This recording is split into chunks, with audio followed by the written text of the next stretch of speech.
agradecer a oportunidade de termos aqui e aceitar esse convite de forma aberta.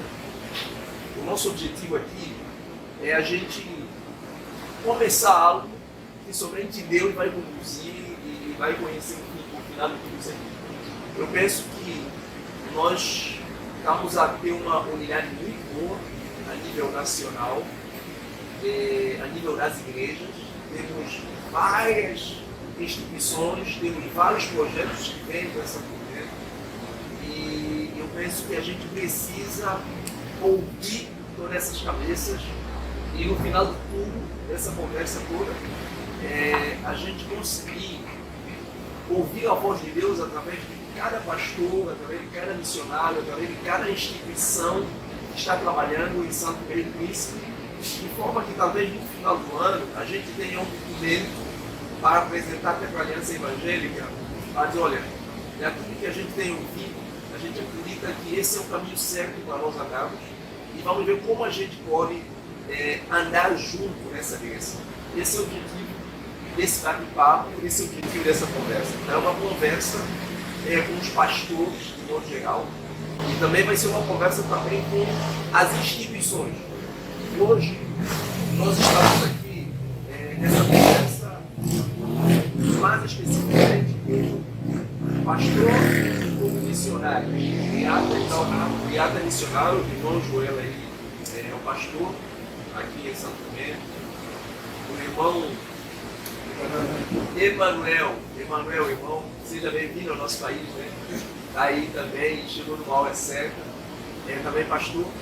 E então é o nosso primeiro encontro, que nós vamos estar a conversar e tensionar alguma coisa junto em relação ao homem. Nós vamos ter um outro momento, onde Iata vai estar aqui outra vez, o irmão vai estar aqui, vai falar como presidente da aliança. Iata vai falar como funcionário da FPC, como coordenador da FPC. Mas hoje esse encontro, ele vai falar do Joel como pastor, vai falar de Iata como missionário. Esse é o objetivo desse encontro.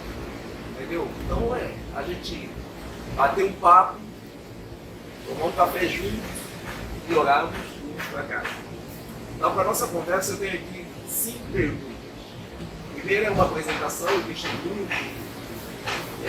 o reverendo, o irmão Joel aí, o nosso querido pastor, presidente da aliança, nesse momento aqui como pastor, vai fazer essa apresentação e também trazer um testemunho de sua vida como pastor. Vai falar um pouco de rotina de um pastor, vai falar um pouco sobre vida de um pastor, familiar, ministerial, e também falar um pouco, Joel, sobre a perspectiva e desafio. E dentro desse ponto também nós vamos conversar sobre a visão da necessidade da obra para Santo Tomé. Então a gente vai trabalhar do lado pessoal, vamos fazer um funil para ver realmente como o Joel está vendo a obra de modo geral, local e nacional. O Joel entendeu? A mesma coisa, Iata. Eu gostaria que você fizesse a mesma coisa. Então apresentação, testemunho, rotina de um missionário, num contexto transcultural, vida pessoal, vida familiar, vida ministerial, perspectivas do seu ministério, desafios, e qual é a visão que você vê como necessária para nós alcançarmos esse país para Cristo. Certo? Então, meus senhores, eu passo a bola para vocês. Apresentação, testemunho, rotina do Ministério Pastoral, vida pessoal e familiar, perspectiva e desafio, e qual é a visão da necessidade da obra aqui em Santo Tomé, na sua perspectiva. Pastor Joel. Eu me chamo de Joel Antônio, sou casado com a senhora Cristina, tenho 2 rapazes de família. A gente pode fazer troca. Eu tenho 2 meninas e uma lá. Aí eu e a família. Sou pastor evangélico há mais de 20 anos. Também sou.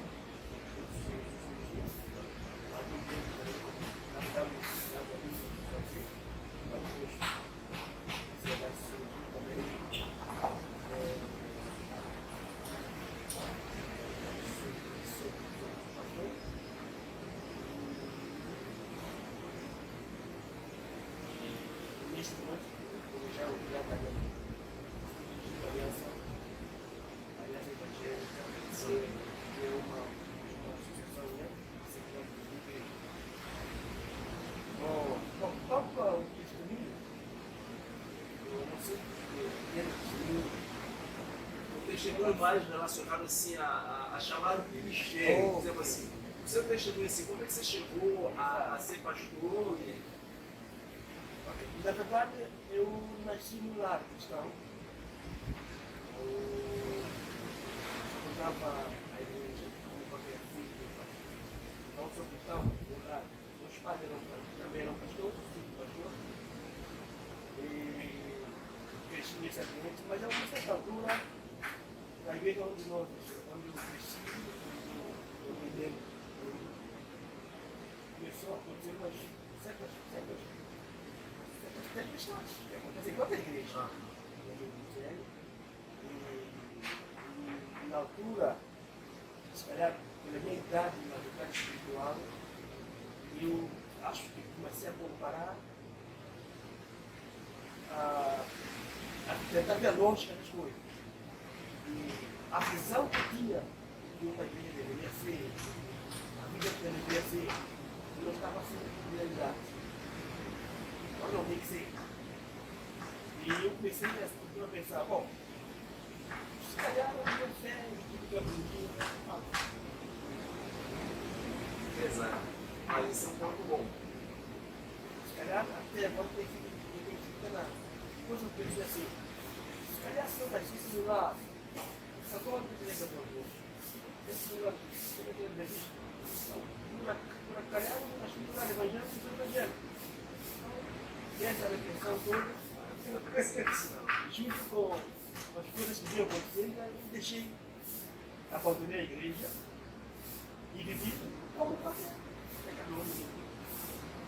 E nessa vivência de cerca de 4 anos, mas vivi coisas e fiz coisas que se calhar eu confesso que não faria.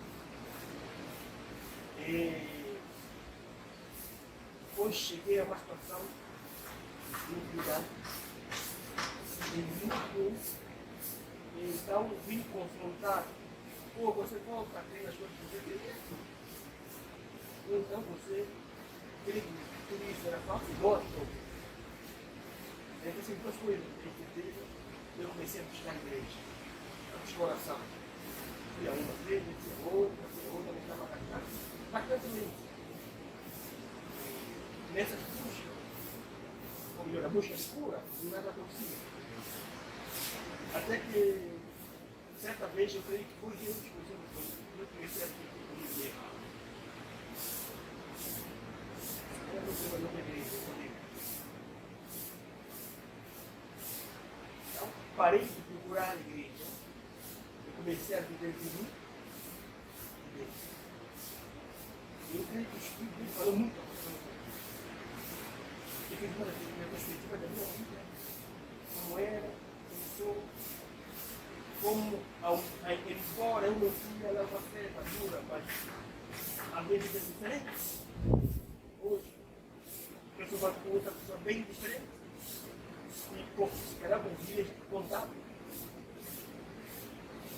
Eu fiz com o eu vou buscar. E nessa volta, nessa hora, eu não vou cortar tudo. Eu cortar muita parte. Deus foi falando com os pregadores que não me conheciam. Eu ia para uma reunião, Deus falando para mim pessoalmente. Eu abri a Bíblia para ler alguma coisa que aconteceu, eu ia bater no assunto que eu precisava. E foi assim que certa vez alguém pregava e falou coisas pontuais. Eu estava vivendo.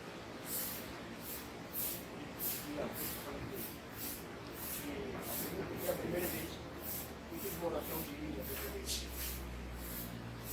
Você tinha quanto tempo de vida cristã nessa época?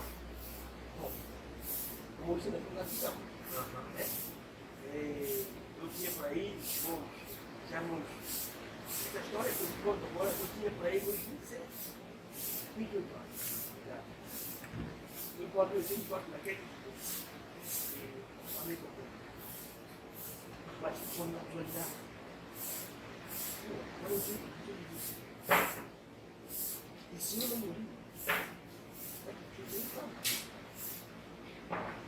parece que estava de repente comecei a chorar.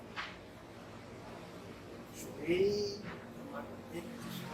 depois de chorar, é como se comecei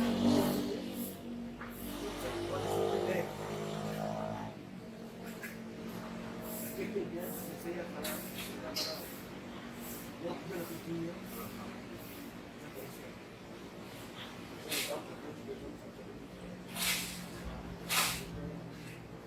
e eu subi o investimento, uma maneira de dar uma forma lá, eu vou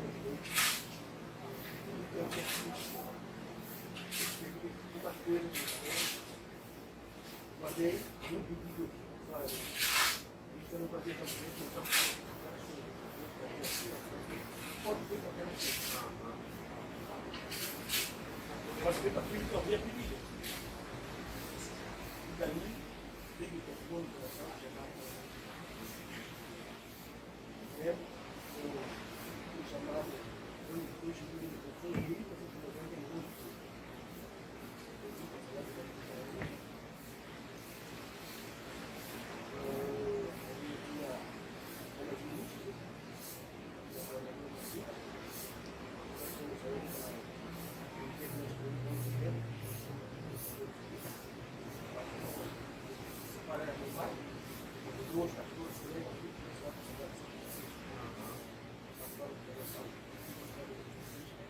duas anos depois, em 2002, em 2000, eu fui para o pastor. Eu moro, eu venho pastor, eu não estou aqui. Por quê? Bom, tinha esse período aí, 99 para 2000. Né? Eu estou nascendo e você está gerando. E é isso. E Bezerra, eu vou passar para você, depois eu vou dar para o pastor Jorge. A apresentação e como testemunho e como você chegou. Já que o pastor Joel falou, né? É muito profundo essas perguntas, é muito interessante. Então é muito legal, por exemplo, a gente falar disso. E eu tenho certeza que nesse momento que o pastor Joel está falando, ele está a lembrar também de experiências tão fortes, né? E às vezes o dia a dia, a rotina, o tempo pode nos fazer esquecer. É sempre de bom quando é bom a gente lembrar como é que é a nossa história. Esse é o objetivo. Eu não nasci num lar cristão, pelo contrário, meu pai era avulso, cristão, ele era católico, mas eu digo cristão evangélico. Né? Meu pai era avulso ao evangélico. Ele achava que era uma grande vergonha pessoas da família serem crentes. E o contato que eu tinha com o evangelho, porque os meus avós maternos foram fundadores de igreja. Meu avô, Bernardo Totti, foi um dos fundadores da Assembleia de Deus na nossa cidade, há 80 anos atrás. A minha avó, que está viva, tinha 16 anos na altura, foi uma das fundadoras da igreja. E eu tinha esse laço com o evangelho por causa da figura dos meus avós, da história que ele contava, da vida dele e da Bíblia. Mas não frequentei a igreja. E eu tive uma experiência muito marcante, todos nós lá em casa, porque nossa família era muito grande. Meu pai ficou vivo com 31 anos, com 5 filhos. E achou minha mãe com 21 anos, casou com ela e teve mais 5 filhos. Então nós éramos uma família de 10 filhos. Vocês são advogados? Pois é, por até que meu pai, não sei.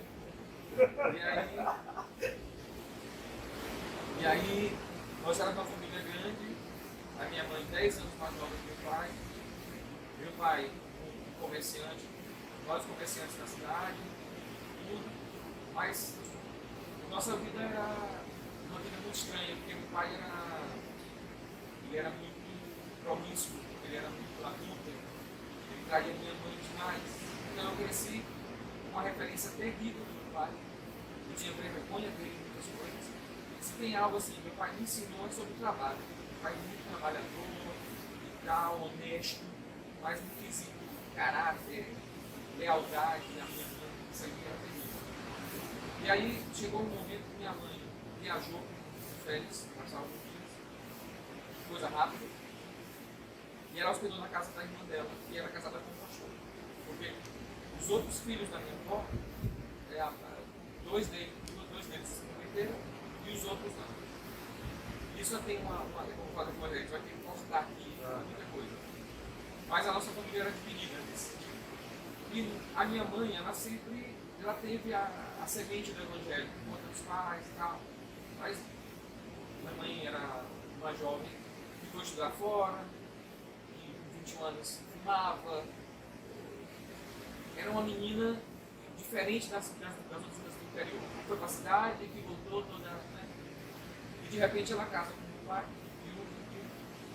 só que ela tinha uma semente para evangelho. E aí nesse momento todos os filhos já tinham nascido e tal, minha mãe faz essa viagem e lá ela tem um encontro com Jesus nessa viagem. Ela vai ao culto e é quebrantada e se entrega a Jesus. Quando ela volta, ela compartilha com o meu pai isso. Olha, foi a decisão de seguir Jesus e tal. E todos nós estávamos no quarto a brincar, todos os filhos estavam lá brincando e tal. De repente meu pai abre a porta do quarto e diz: meus filhos, venham comigo. Nós levantamos, ele disse não, os meus filhos. E separou só os filhos do primeiro casamento dele. Vocês fiquem aí. E naquela noite meu pai saiu de casa com os 5 filhos dele e nos deixou com a mãe. E ele disse para minha mãe assim: eu preferi que tivesse me traído, tivesse colocado um pouco a essa história de ser crente. Não quero te ver nunca mais. E foi embora. Então, eu tinha um certo trauma de, assim, se eu conseguir Jesus, a coisa vai ser feia para mim. Só que o tempo passou, o meu pai, de certa forma, dependia da minha mãe emocionalmente, os filhos foram criados pela minha mãe. Quando a minha filha casou com minha mãe, a filha mais nova dele ainda nem andava, tinha meses de nascido. Então, todos eles amavam minha mãe e era a mãe que eles tiveram. Então, meu pai não resistiu e começou a voltar lá em casa e tal. E minha mãe tomou uma decisão muito estranha para mim, mas que ela decidiu não ir à igreja mais. Mas ela não abandonou a fé. Mas ela decidiu não ir à igreja. Ela sempre gostou de ler, ela pegava a Bíblia e encapava com capas de livros de romance e lia na frente do meu pai. Ela ficava lendo a Bíblia e meu pai achando que estava lendo romance e tudo mais. E aí eles se reatam, voltam a igreja, mas minha mãe não pode frequentar a igreja. Quando eu completei 13 anos, 12 anos, eu fiz uma viagem com minha bisavó. Fiquei hospedado a uma rua da igreja, uma Assembleia de Deus. E eu disse: minha bisavó sempre morou conosco, que era católica, apostólica romana, assim. Eu disse: eu estou indo para o culto hoje, e hoje eu vou entregar minha vida a Jesus. Eu quero, eu sinto isso no meu coração. E ela disse: pelo amor de Deus, não faz isso não. Eu disse: mas é o que eu quero. Aí, mas tu sabe, meu pai não vai te querer. Eu disse: não. Então vamos ver como fazer isso. Naquela noite eu fui pro culto, eu não sei o que pregaram, eu não lembro das músicas, porque eu fui só para dizer assim: eu quero seguir Jesus. Então eu estava atento só se ia ter um momento de apelo, se ia ter algum momento que eu pudesse dizer: eu quero, orem por mim, porque eu quero seguir Jesus. E aí o culto estava terminando e nada aconteceu. Era um culto de semana, a maioria das pessoas que estavam ali era da igreja mesmo. Aí chegou um soldado, militar, cristão, sentou no meu banco. Já estava o culto terminando, ele saiu do plantão, passou na igreja, a igreja estava aberta. Aí quando ele sentou, ele disse: ei, aqui não vão perguntar se a gente quer aceitar Jesus, se a gente quer. Aí ele disse: você quer? Quero. O que espera? Pastor, olha esse rapaz aqui, tá? Eu tinha 12 anos.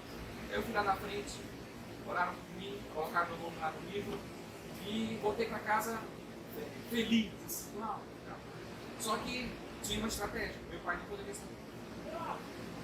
Então eu cheguei em casa, na nossa cidade, falei para minha mãe não disse isso para ninguém, eu não sei quem é meu pai e tal. E aí falei para minha avó, meu avô, e eu passei um período sem congregar. Eu ia assistir a igreja, assistir tudo da porta, da janela. Porque era muito comum as pessoas ficarem na janela assistindo tudo. Então ninguém ia desconfiar, a cidade era pequena, ninguém ia desconfiar que eu tinha me convertido. E aí eu comecei a compartilhar com os meus melhores amigos Marcílio, Gil e Osmar. E o filho do pastor, Jacó, precisava ser convertido. Era uma peça. E eu comecei a compartilhar o evangelho para eles. E eles se converteram. E assim, em menos de 3 meses, eles estavam na igreja também. Só que os pais deles não tinham problema com a igreja, então eles iam para o culto, eles estavam lá. E eu, que os ganhei, não tinha a liberdade que eles tinham. Você estava em qualquer trabalho. E eu fiquei assim, mas tudo bem, eles estavam. Só que os pais deles eram culpados do meu pai, a amicíssima do meu pai. E aí, depois de alguns meses, acho que quase uns 3, 4 meses assim, a gente teve como. Eu estava no comércio do meu pai, ajudando ele, e um dos pais dos meus amigos chegou e falou: olha, e aí, compadre Chiquinho, tá sabendo aí desses meninos que estão crentes agora? Você que faz? E o Gil, do Marci, estão tudo indo para a igreja. O quê? Quando ele falou isso, eu saí pela outra porta da anda lá do comércio e fui para casa. Eu disse: mãe, meu pai descobriu, eu sou crente, eu não sei o que vai ser. Aí ela disse: vai para casa da tua avó, vamos ver. E aí ele chegou em casa puxando na hora do almoço, disse para minha mãe que nunca mais ia querer me ver. Eu era filho dela, não sei o que, só que eu voltei para casa no fim do dia e passei mais ou menos um ano. O meu pai nunca me bateu, nunca me mandou embora, mas eu não existia. Eu era totalmente ignorado por ele. Exato. Eu podia passar na frente dele, eu podia fazer tudo para ele. Eu ia para o caixa, honestamente fazia conta de tudo, eu entregava dinheiro para ele, ele nem olhava no olho. Ele não me olhava. E aí os meus amigos estavam se preparando para batizar. E eu também queria batizar. E aí eu falei: eu vou batizar. Eu me converti em fevereiro, em julho era batismo. Ia ter batismo. Eu falei: mãe, eu quero batizar. Eu disse: tem que falar com meu pai. Eu disse: mas meu pai não vai aceitar. Mas meu filho, tu és uma criança, tu tens 12 anos. Meu pai tem que dar, tem autoridade sobre isso. E aí foi uma das primeiras vezes que eu falei pro meu pai, depois daqui: pai, eu quero falar com você. O senhor, daí senhor, né? Eu quero falar com o senhor. E ele disse: fala. Aí ele disse: olha, eu vai ter batismo na igreja. O quê? Tu quer me dizer que eu quero batizar? É isso? Tu já és batizado? Não tem padrinho, não tem madrinha. Eu não para, não quero essa coisa aqui não. Já baixa o que você já fez. Eu tenho vergonha de você.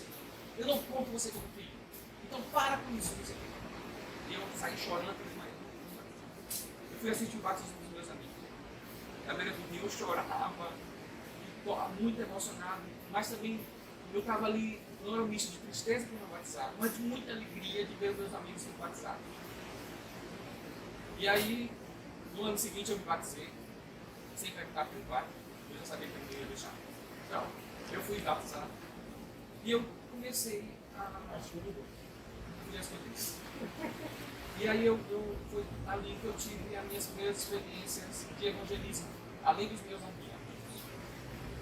Já na parte ministerial, na parte do testemunho, né? Foi ali que eu tive a experiência de compartilhar o evangelho com outras pessoas. Então, todo domingo, eu de tarde, eu ia para a escola dominical, ficava já. Eu tinha um problema, porque os meus irmãos nem gostavam da igreja. Então, era só eu e minha mãe. O resto era tudo. Então, quando eu ia para a igreja, eu chegava 1h da tarde, meio-dia e tal, da escola dominical. Quando eu ia comer, não tinha nada na panela. Os meus irmãos raspavam tudo, davam no lixo, deixavam a panela lavada em cima da panela, para eu achar que tinha comida lá. E eles ficavam no quarto só esperando o barulho de panela. Quando eles viam o barulho de panela, eles diziam: tu não já está com a barriga cheia de vida? Não tem comida para você não.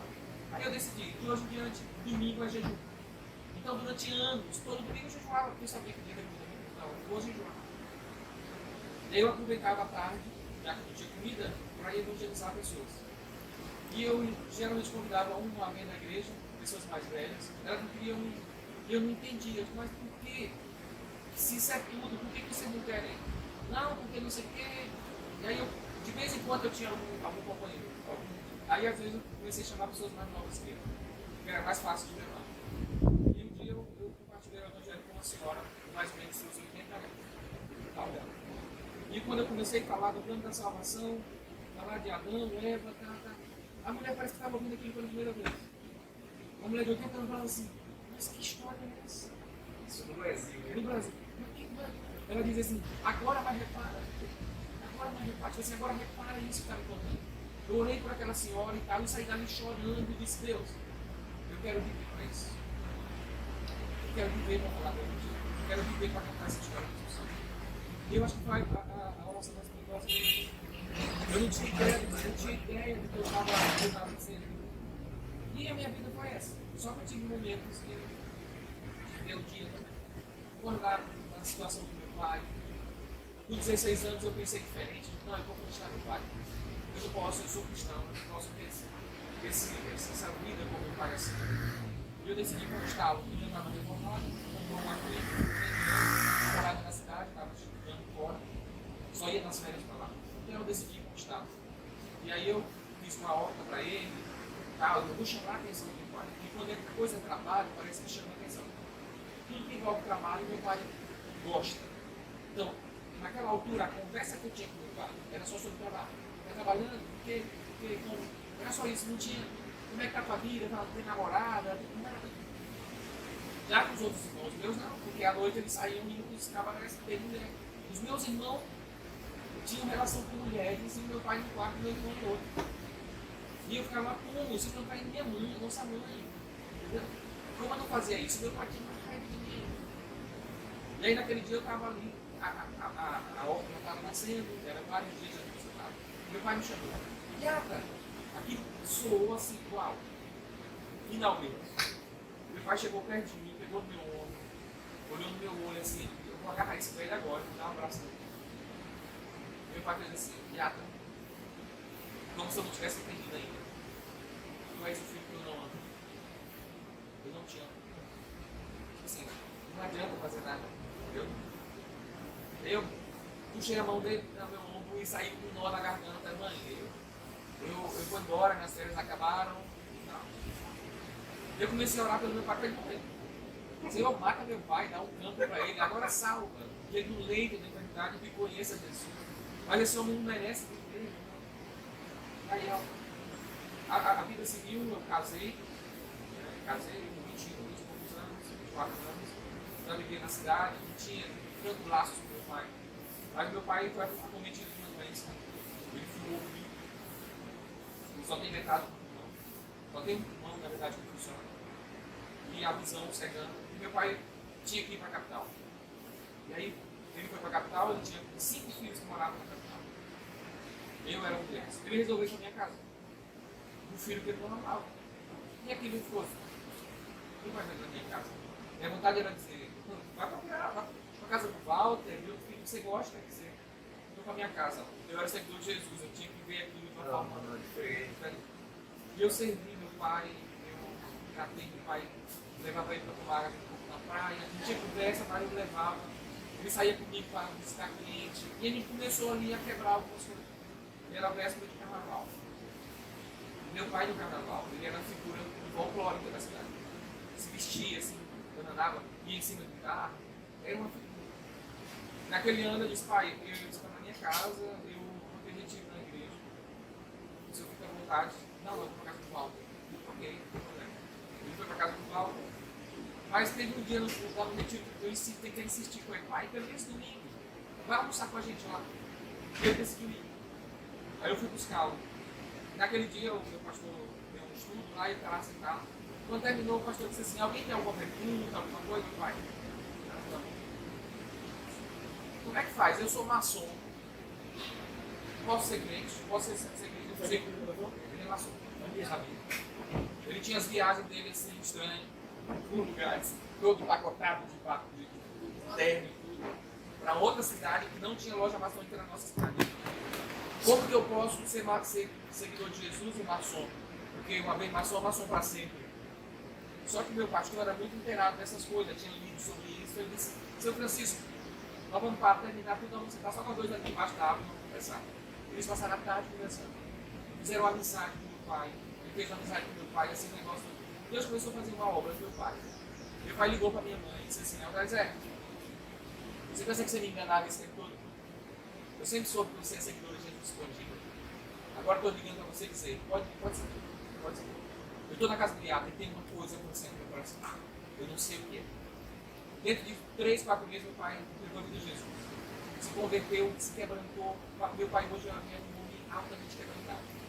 Primeira oportunidade que eu levei meus amigos lá, meu pai me chamou antes de ir embora. Na verdade, eu não achei meu pai. Na hora de despedir, eu disse, mãe, cadê meu pai? Era Natal, eu levei meus amigos no sábado dele lá. Aí minha mãe disse, meu pai está lá no quarto, vê lá. Cheguei no quarto, meu pai estava sentado na cama, chorando copiosamente, porque eu ia embora. E aí, pai, meu filho, nunca tinha visto meu pai assim. Nunca vi meu pai chorar. Meu pai me puxa para fora, me abraça, chama meus amigos e diz assim, você quer meu príncipe? Eu amo meu filho, não sei o que. E começou a me abraçar, me beijar. E eu fiquei, meu Deus, que obra você faz? E aí, hoje meu morreu por Você queria partir. o pai é um homem de Deus, ele sempre cantava, hoje ele canta na igreja cavaquinho, toca cavaquinho, canta, vai ter 82 anos. E assim eu tive a minha experiência dentro da minha casa e a parte ministerial ainda não, né? Então, o pastor já falou, né? Aí só para eu trazer a questão do chamado, o pastor já marcado enfático para o pastor. E aí eu casei, mas dentro daquela minha oração eu tinha um plano missionário, só que eu não imaginava fora do Brasil. Eu pensei assim, eu vou ganhar Maranhão para Cristo. Eu vou ser um implantador de igreja itinerante. Era meu plano. Entre os índios e tal. Porque mesmo no Maranhão tem 1.000 e tantos quilômetros de norte a sul. É muito grande, tem muitas aldeias indígenas ainda, muita coisa. E eu pensava isso. Eu vou para esses rincões que não tem nada, eu vou implantar a igreja, Só que eu arranjei umas namoradas. Quando eu falava isso para as Você estava casado. não, eu voltei aqui para a questão do meu chamado. Entendi. Não, lá eu casei, meu pai, agora eu voltei pro meu chamado. Certo. E aí eu arranjei algumas namoradas. E quando eu compartilhava isso, a mulher me deixava. Não queria casar comigo. Isso acabava o namoro. Aí eu digo, já sei. Bênção de Deus, cara. Se eu contar, ela não vou casar. E eu quero casar. Então não vou contar. Depois que eu casar, eu conto. Aí eu já tinha namorado com Ellen lá, na adolescência, reencontro Ellen agora. E a gente já está grande agora, ela está com 20 anos, eu 23, e a gente volta e a coisa agora é séria, para casar. Então não falei nada de missionário, nada. Casei, ela engravidou depois de 2 anos, e aí, agora é a hora. Aí eu chamei ela, acordar, conversa com você. Aí eu falei, contei essa história toda que eu vou para você, lá com 13 anos. E eu tenho um sonho, eu tenho um propósito, eu quero ser missionário. Aí ele estava me ouvindo assim. Eu terminei de falar para ela, disse, eu não estava ouvindo isso. Por que você não me falou? Porque senão você não ia ter casamento. Mas meus pais investiram muito, os pais dela investiram na educação do seu filho, pagavam maior na escola mais cara. O negócio assim, eles ficam muito ligados com isso, a questão do material, de estudo e tal. E ela disse, meus pais investiram pesado para eu estar viajando para cá e para lá, cegueira inteira, nem pensar. Não, meus filhos, um ano aqui, um ano lá, sem estudo, não, nem pensar, não quero essa vida para mim. Aí ela falou assim, e agora? Aí eu falei, e agora o que vai fazer? Aí ela disse, vamos orar. Ainda bem que ela deu uma resposta assim. Foi sábia, né? Apesar de... Vamos orar, por que tem que ser perambulando? Por que não pode ser pensando nisso? Eu sabia que aqui tem almas perdidas. Aqui na cidade tu pode ser um missionário. Por que tem que ser fora? Aí ela estava grávida daí. E aí ainda nasceu em outubro. A Ellen foi para Teresina, a cidade dos pais dela, para Teresina, que tinha mais apoio. Quando eu regressei do nascimento da Ina, ela ficou mais alguns dias. Na estrada, eu encontro meu amigo, que era líder de mocidade, que veio aqui na igreja, debaixo do carro. Estava viajando, nós cruzamos, o autocarro dele capotou e ele estava sem cinto. Ele sacou e o autocarro caiu em cima. Algumas pessoas morreram, outros estavam muito feridos, mas ele estava embaixo do carro. Desde meia-noite já era quase 3, 4 anos. E aí eu encontrei o rapaz naquele lugar. Resumindo a história, ele ficou um tempo sem poder andar. E E nessa altura, ele tinha que assistir culto, mensagem pela internet. E aí um dia eu fui visitá-lo e ele disse, rapaz, eu estou assistindo as pregações de um pastor chamado Marcelo Valverde. Já ouvi falar aí? Ele é líder de uma organização chamada Mocidade Batista. Nós começamos a ouvir as pregações de Marcelo. E começamos a, mas o que é Mocidade Batista? Aí começamos a investigar o que era Mocidade Batista. E parece que quando a gente começou a ler a missão, a visão, era tudo que a gente sonhava para a nossa igreja, para os jovens da nossa igreja. Em termos de evangelismo, na escola, no circuito. Júnior, é isso que a gente está procurando. Aí mandamos um e-mail. Em menos de 15 minutos o e-mail estava respondido. Um contato de mulheres de oração, das Débora, lá em São Luís, para a gente fazer contato com elas. Porque elas estão agora para eu levantar a jovem. Peguei aleatoriamente um contato com ele. E ela disse, eu sou Cristina, sou Débora. Quando eu falei, eu recebi seu contato. Quando eu comecei a contar a história, a mulher começou a chorar e disse, eu já orava com você. Já orava com você. Você era a pessoa que Deus ia levantar, eu não sabia, mas eu já orava com você. Aquilo me deixou tão quebrantado, porque eu não tinha mãe que orava por mim, eu não tinha ninguém que orava por mim. E eu tinha uma mãe agora que espiritual orava por mim. E aí nós conhecemos a MPC, né?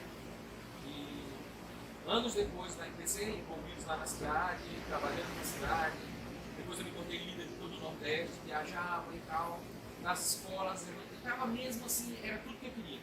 Não tinha mais nada que eu pudesse fazer, era aquilo mesmo. Tinha meu negócio, minha empresa teve momentos terríveis, mas de repente ela cresce. Eu tinha um faturamento mensal, mais ou menos 120 mil euros por mês. Então eu estava no meu momento auge. E com esse recurso eu mantinha a minha missão.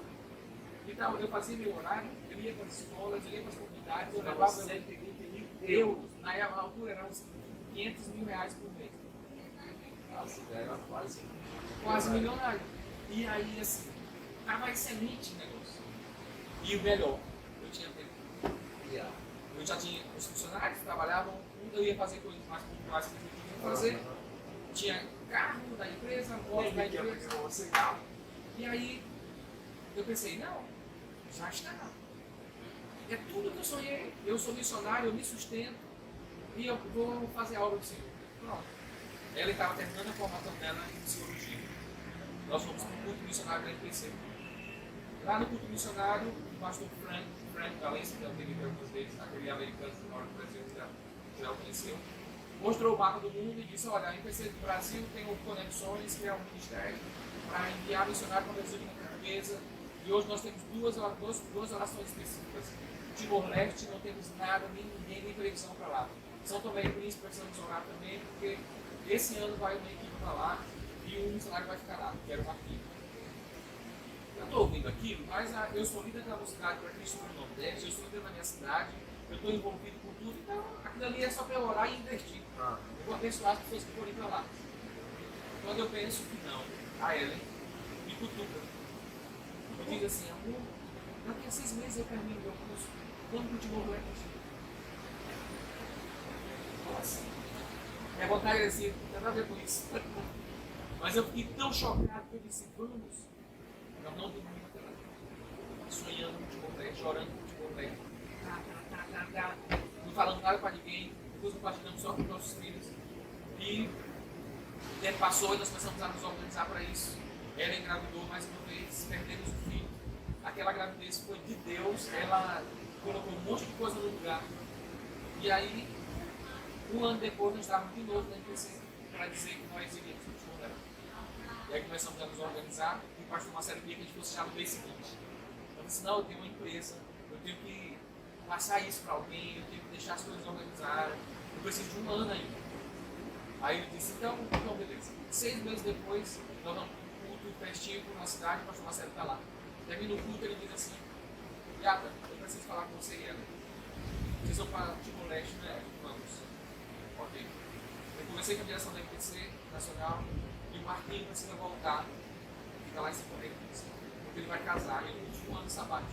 Então, tem como vocês irem para São Tomé, vocês passam um ano e meio lá, depois vocês voltam, vocês organizam um futebol. E o Marquinhos vem, passa um ano e volta. Vocês aceitam? Rapaz, parece um filme na minha cabeça. Eu disse, pastor Marcelo, eu disse sim quando eu tinha 13 anos. Eu disse para Jesus que eu queria ver para ele, missionário e tal, com 13 anos. E eu só disse sim. Eu não concordei com ele onde seria, quando seria. Então, eu só disse sim, é para São Tomé. 6 meses depois, nós estávamos embarcando em São Tomé, isso para passar 1 ano e meio. Estamos aqui, vai fazer 7 anos agora em março. E Deus tem dado graça para a gente encontrar outras pessoas e levar o Espírito de Jesus para nós. Gente, o tempo está passando, mas eu preciso mais 2 coisas aqui. Mas uma coisa que eu tenho percebido na minha conversa com muitos pastores missionários, todos os pastores que nasceram do lado cristão, não tiveram uma experiência que você contou aqui que você teve em sua vida com Deus, eles não têm muita convicção de pecado e não têm um ministério que transforma. A mesma coisa também missionária. Eu conheci um irmão, eu conheci um abundão, e ele me disse assim, eu gostaria muito de nascer num lar que não é cristão, porque às vezes eu vejo pessoas chorar pelo pecado, às vezes eu vejo a maneira como as pessoas pregam a palavra e tal, eu não consigo sentir, eu não tenho a mesma paixão por Cristo, ou seja, ele prega a palavra, faz tudo, ama Jesus, mas ele disse que ele acha que o ministério deve ser diferente, se ele tivesse essa experiência. Mas assim, para